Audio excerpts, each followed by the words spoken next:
Salut à tous, aujourd'hui on va faire ce menu avec cet effet comme ça qui va se couper en deux, qui va se slice. Donc c'est plutôt cool et on le fait avec CSS. On va le faire avec un petit peu de CSS, on va bien s'amuser. Donc hop, je vous mets le code source en description comme d'habitude et on se retrouve sur VS Code. Sur VS Code donc hop, on va créer un petit doctype, on va appeler ça split menu. Hop, on va linker notre CSS, style.css, nickel. Et il n'y a pas de JavaScript donc c'est nickel. Ici on va juste créer un petit style.css. Voilà, on ferme ça, très bien. Donc, dans notre HTML, déjà, je vais open a live server.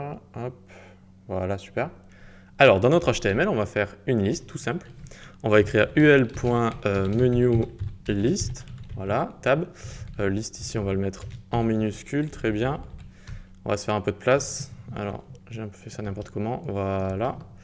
Et donc, dans cette liste, on va faire 4, si je ne me trompe pas, 1, 2, 3, 4 li. Donc, on va faire li.menu list item. Hop, fois 4. Et ensuite, vous faites tab et ça vous fait vos 4 li. Donc, on va les séparer un petit peu. Hop, hop, hop. Et donc, dans le premier li, on va écrire homme tout simplement, comme ça. Et ensuite, en dessous, on va faire span.mask avec une majuscule. Hop, .mask. Voilà. Et dedans, on va faire un autre span sans classe cette fois et on va écrire homme. Donc finalement on va même reprendre celui-là et on va le copier-coller et donc il y aura écrit 3 fois homme ici, d'accord? Et donc on va faire la même chose pour chaque li, donc hop, on ouvre celui-là, on copie-colle, on change le homme, on va mettre about et tac, about, on fait la même chose en dessous, on va écrire work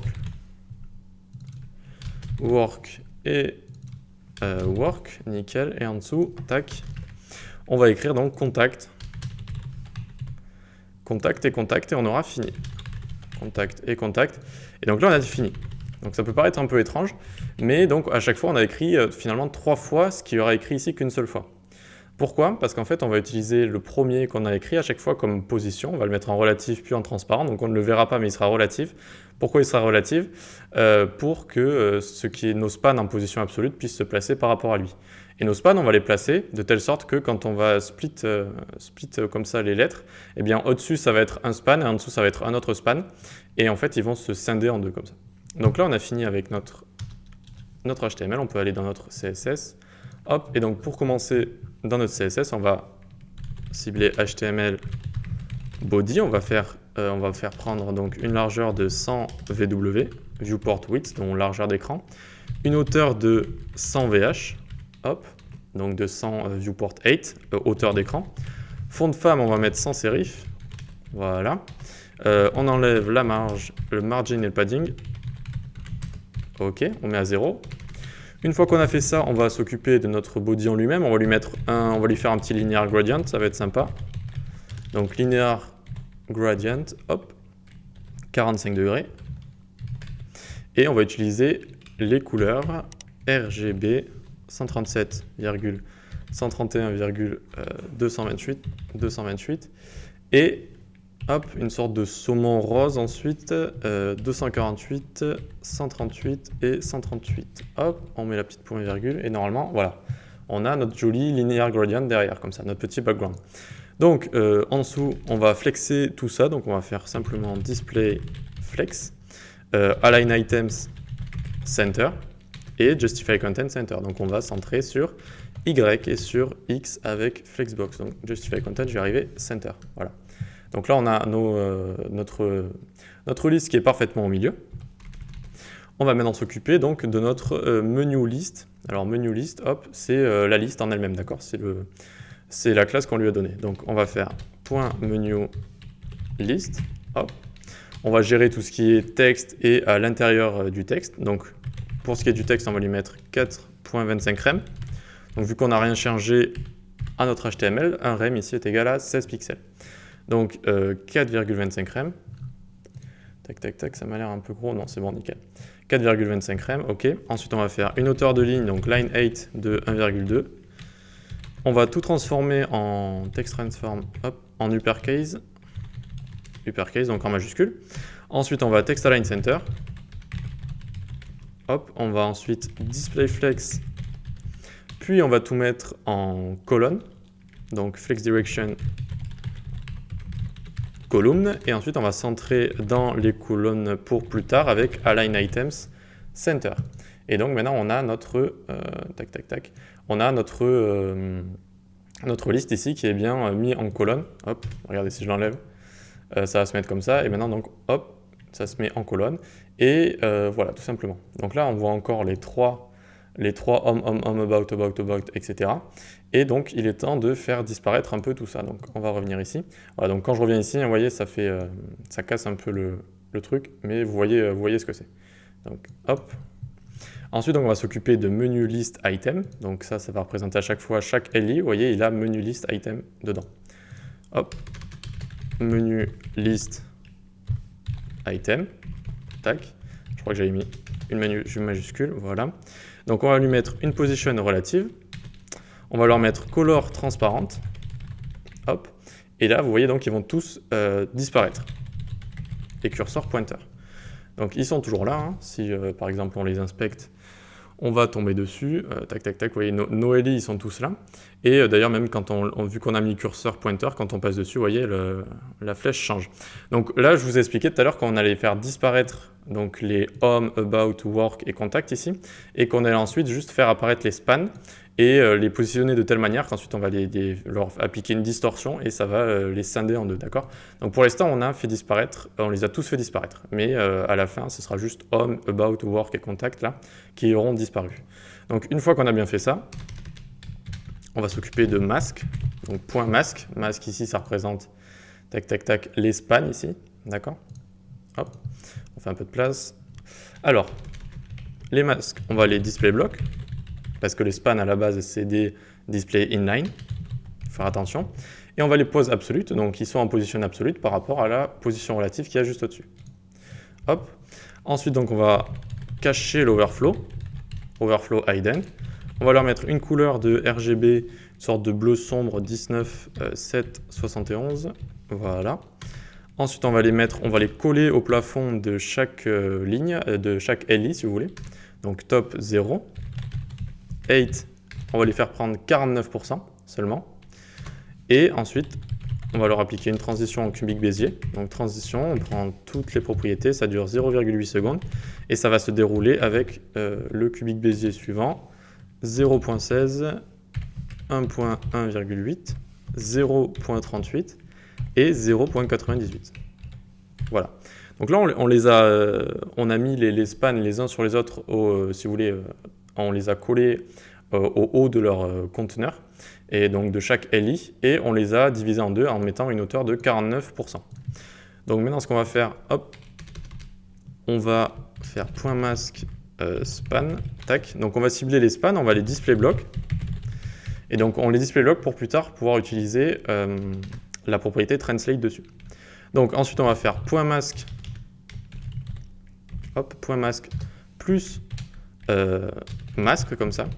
Alors ça, vous le voyez peut-être pas très souvent, quand on utilise plus en CSS, ça sert à cibler l'élément qu'il y a directement après, et donc qui est égal à la classe masque, d'accord? Donc on va d'abord ici, on écrit, vous voyez, point masque plus masque. Donc ça ne veut pas dire que c'est les deux en même temps, ça veut dire que ça va seulement être le masque suivant, si vous voulez. Donc ça va à chaque fois être le deuxième masque, vous voyez? Il y a deux spans à chaque fois, ça va être le deuxième span. Et donc qu'est-ce qu'on va leur dire? On va leur dire, top, décale-toi de 48,9%. Hop, et vous voyez, ils se sont décalés. Ils étaient les deux les uns sur les autres, span. Et donc là, il y a un span qui est collé au plafond, si vous voulez, de chaque LI, là, donc du conteneur qui le contient. Et le deuxième span, lui, va se décaler de 48,9%. Et maintenant, qu'est-ce qu'il nous reste à faire pour finalement que ce soit homogène, tout ça? Eh bien, on va translate sur Y les deuxièmes spans. Alors, suivez-moi, c'est un peu le moment difficile, là. Alors, on fait point masque plus masque span.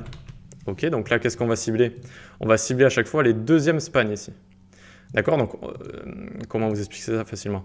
On va cibler les deuxièmes masques, puis les deuxièmes spans des deuxièmes masques. D'accord?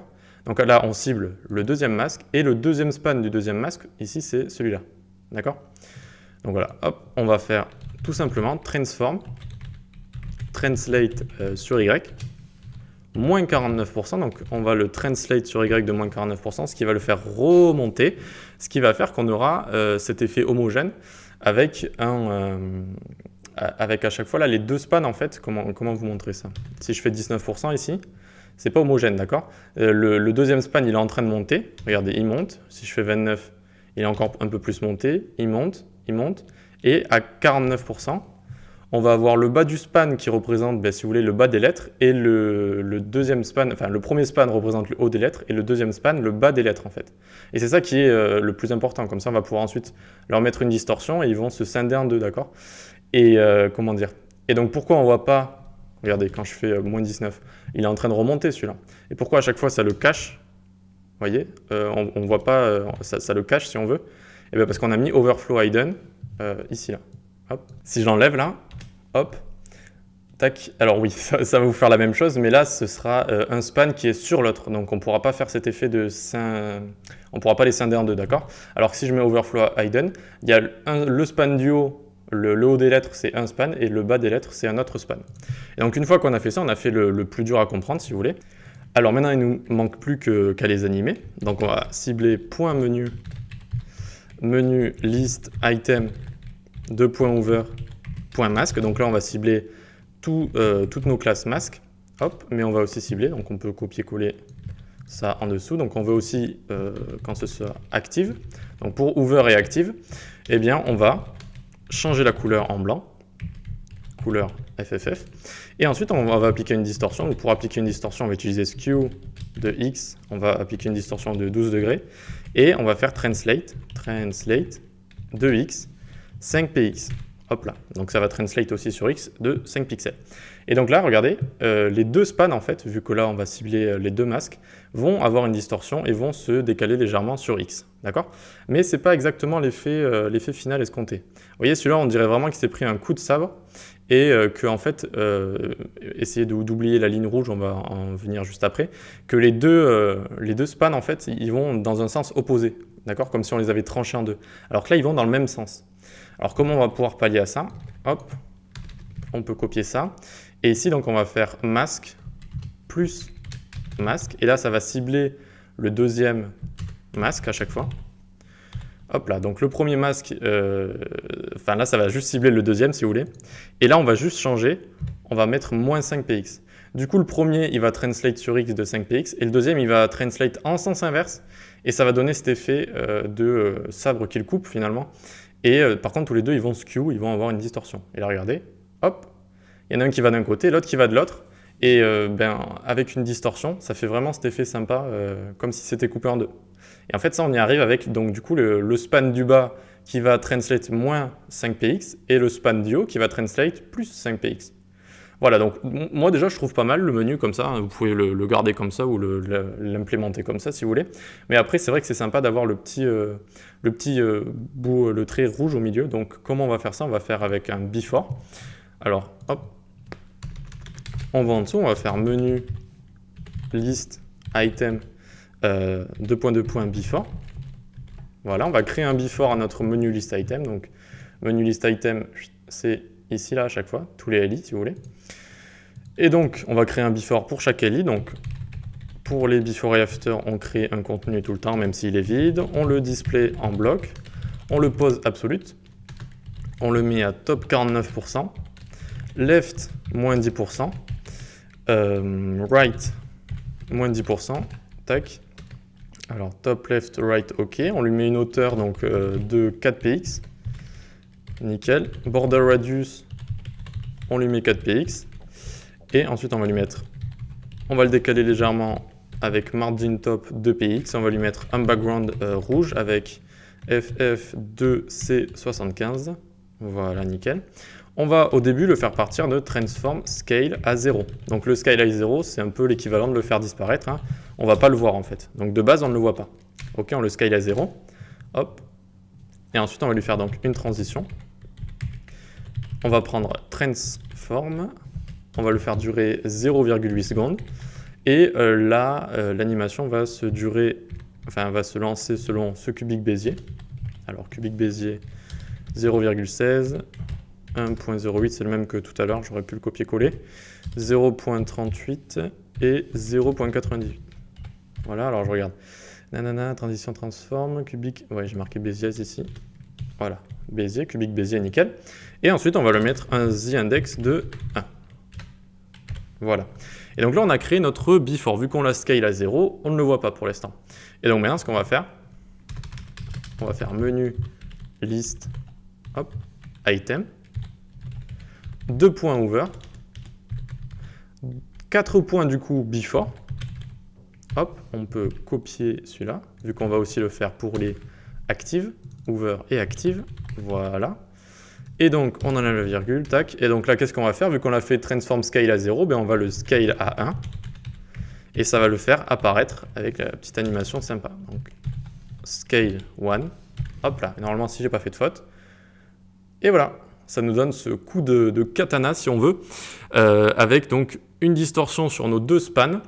Et donc ce before qu'on fait apparaître, donc qu'on scale de 0 à 1. Là, tout ce qui a été top right, etc., ça a été pour le placer. On l'a mis en rouge. On lui a fait prendre 4 px de hauteur. Et voilà, donc ça fait vraiment cet effet sympa. Et je trouve que c'est une bonne interaction pour les utilisateurs. Rappelez-vous, les animations, c'est pas que pour faire joli. C'est vraiment, quand vous avez des belles interactions, l'utilisateur va être content, ça va faire une bonne expérience. Et il risque aussi de plus rester sur votre site et voilà, de plus faire ce que vous avez envie qu'il fasse, tout simplement. Donc voilà, j'espère que ça vous a plu. Moi, ça me plaît de faire des petites choses comme ça. Si ça vous a plu, likez, partagez, abonnez-vous et on se dit rendez-vous à la prochaine. Ciao.